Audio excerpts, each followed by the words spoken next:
I'm Regan Hofman, and I'm the editor-in-chief of Pause magazine. Pause magazine is for people living with HIV and AIDS, and those that are affected by HIV and AIDS, so people's friends and family and anyone who wants to know about the disease. I was diagnosed with HIV in '96, and I found the magazine at my doctor's office, and I didn't know anyone with HIV, and I didn't know who I could talk to about HIV, so that magazine was my lifeline. The most difficult thing is the stigma, and the feeling that, you know, you might be discriminated against, or the fear that you have that people will reject you physically, sexually, you know, your friendships will fall apart, you might lose your job, you might lose your family members.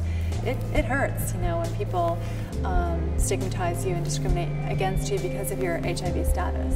When I was first diagnosed HIV positive, one of the things I worried about was how I would tell people that I was HIV positive. I thought maybe I'd get a tattoo somewhere on my body that said HIV positive.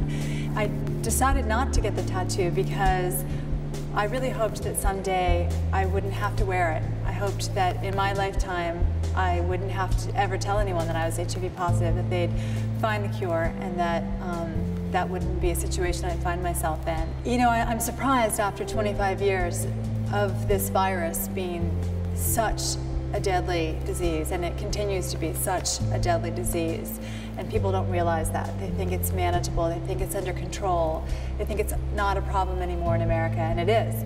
I came forward out of a determination to not sit back and just, you know, die without doing something. And I came forward out of fear that this disease would kill another, you know, 25, 30 million people by the time I was in my 60s, if I lived that long. So I felt it was necessary to speak up.